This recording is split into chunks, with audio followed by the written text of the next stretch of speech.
Yo, what's going on? Hope you're doing well. I want to use today's video to talk a little bit about my updated sponsor situation, talk a little bit about how I ended up into the position that I'm in today, and give you guys a bit of an update on what you can look forward to in the future. So let's get into it. So since posting the Q&A video that I did a few weeks ago, and I talked a little bit about kind of what happened with YT and just sort of alluding to the fact that I was still hopeful that a sponsorship opportunity would kind of work out for 2024. I just wanted to elaborate on that further as there have been some developments since then. And over the past few weeks, in an effort to kind of try to sort things out, you know, the bike industry is kind of in a tough spot and nothing's really quite gone my way, which is all good. Well, not all good necessarily, but it's something that we're just kind of dealing with now. So I've made the decision for 2024 to just kind of ride whatever bikes I want, whether a brand just sends me a frame, like kind of no obligation, or I just buy a bike. But I'm not going to be directly affiliated with any brand for the season, just going to be kind of riding and leaving my opportunities open and hoping to find a good home for 2025 and beyond. This is definitely a bit of a tough time for me. These past 6 months have been super trying. It's a tough time to be a professional athlete right now in the bike industry, I can tell you that for sure. But yeah, I just felt the need to give a bit of an update on kind of what was going on. I'm still riding my blue downhill bike for now with the blue bomber fork. I really like just kind of that whole paint job and how everything matches up. So still ripping that thing for right now, but definitely doing my best to get on a new downhill bike here shortly. And with that out of the way, I want to talk a little bit about how I actually ended up in this situation in the first place.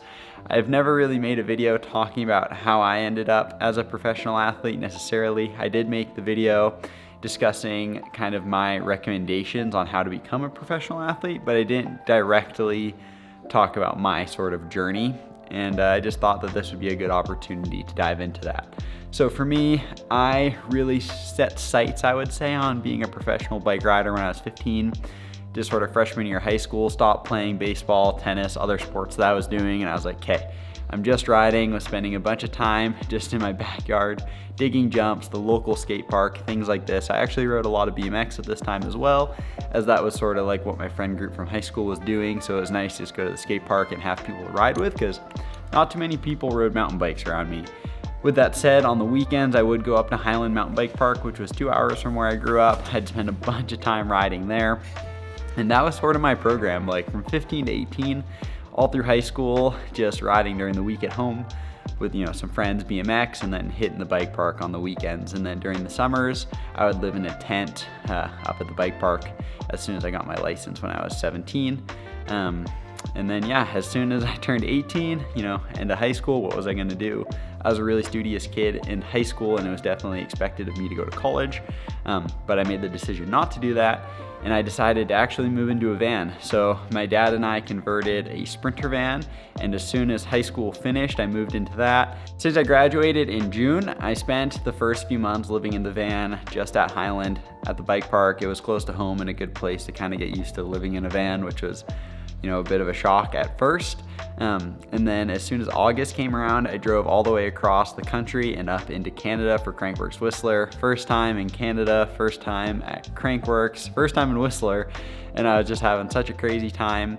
And then after that, I actually had a really cool opportunity to go and spend a few weeks living at Brett Reeder's house, which was a really awesome opportunity for me to get to know those guys and just see their lifestyles, you know, firsthand. It was kind of like a nice little internship for me on how to be a pro bike rider. At this time, to support myself, I was doing freelance photo and video work, shooting a lot with my friend David Lieb, started to shoot a little bit with Brett at this time, Ethan Nell, Reed Boggs, people like that who are kind of coming up in the riding scene.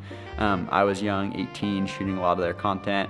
I made a film called Passion at this time, which is one of the first uploads on this channel, so you can check that out. I'm really proud of that film. At the time, I kind of struggled with if I actually liked the video or not, but looking back on it now, I think it's pretty cool how that all came together. And yeah, it was an awesome program. I just had a lot of time to ride. I was just working freelance, and it was an interesting opportunity for me to kind of grow up, you know, from 18 to 20, 22 are really formative years of your life. And for me, that was spent living in a van and just kind of getting after it and following my passions of riding and filming. So after a few years of working as a freelance filmmaker and photographer and living in the van, things were starting to feel a little interesting for me. You know, I was 19 years old. A lot of the content project opportunities I had were getting pretty serious, and I was like, wow, this is all kind of happening really fast. Like, I guess this is just what I'm doing from here on out. And then COVID hit. Now, I was actually in New Zealand on a few various film shoots when that all started to shake down. Got home, all my shoots got canceled for the upcoming like 6 to 8 months. Thankfully, I had some money saved up, and I was like, all right, like, guess I'm just riding right now. And started hanging out a ton with my buddy Jackson Riddle at this point in time. We were, you know, best friends, just hanging out every day, ripping.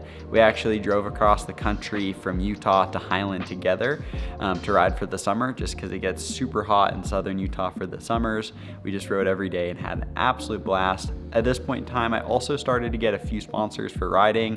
In 2020, I got signed by Canyon and a few other brands, was getting hooked up from Fox, but nothing like kind of too crazy. It was just sort of like getting product and, you know, starting to make relationships in the industry as an athlete.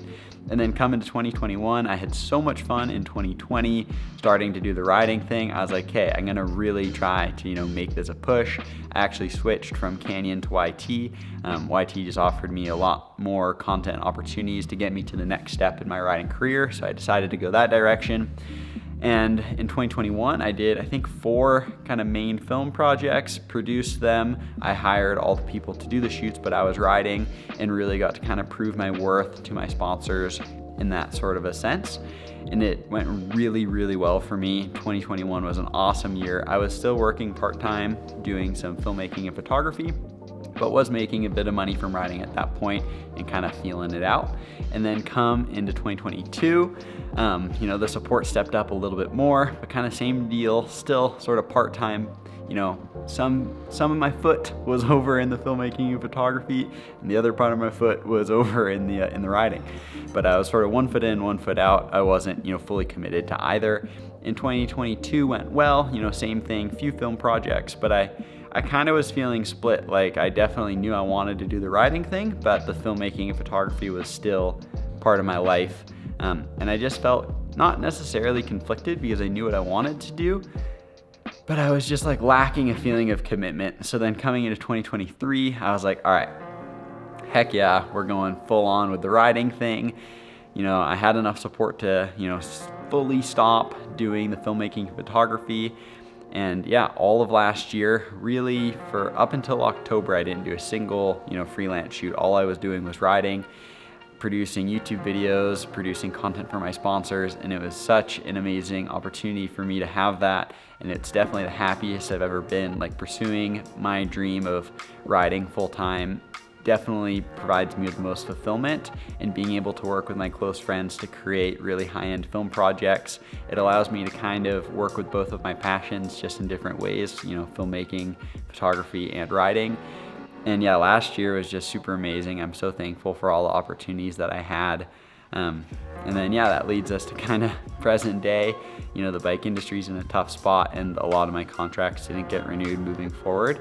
And that puts me in a bit of a tough position, but thankfully with the support of Fox, Raceface, and Marzo, I'm still able to kind of keep chugging away at my dream of riding moving forward, just at, you know, a slightly less extreme degree, you know, not as many projects and stuff going on right now, just in terms of, you know, the way the budgets are in the industry at the moment. And that's all good, you know, working my hardest to get back to a higher level, you know, moving forward.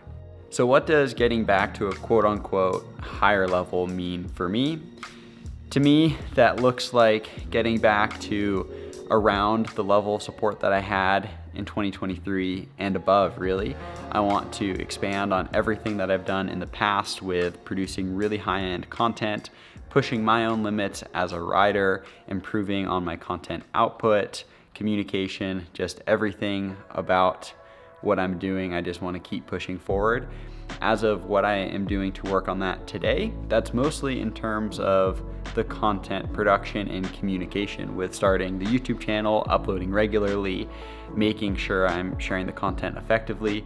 Although I don't have the budget and support to do a lot of high-end projects right now, I'm able to still work on the content strategy and sort of sharing what I create. Just doing it solo. That's why I've been doing a bunch of the POVs, you know, more of this like vlog style content, I suppose, or however you'd like to categorize it. So that's what I'm working on in the short term, and just, you know, regularly posting on YouTube every week, every Monday uploading, Instagram 3 times a week, riding my absolute hardest. I'm in the gym a few days a week, and my head is down. I'm working as hard as I can, and I'm hoping to put myself in the absolute best position that I can be in to gain more support moving forward in the future.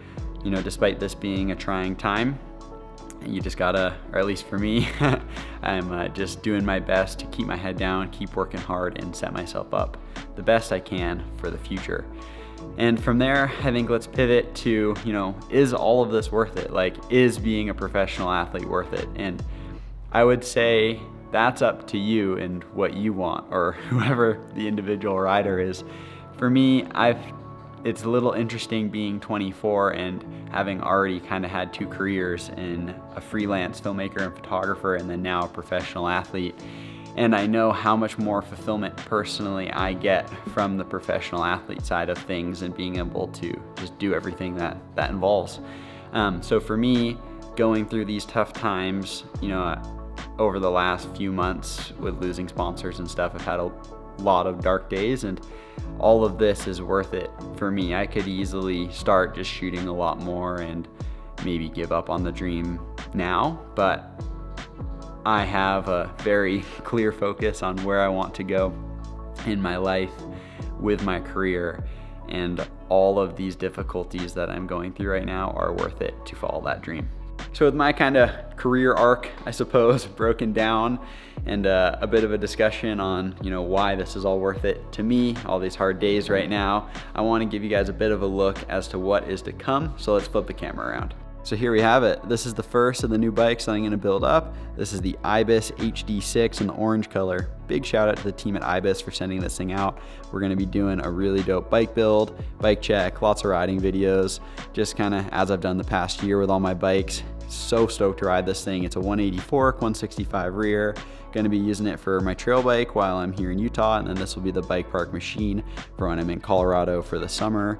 So psyched to get this thing built up. Then over on this side of the garage, we got Big Blue still going strong. Working super hard right now on getting a new downhill bike built up. Still waiting on a frame and some parts, but that should be coming shortly, which I'm really excited about.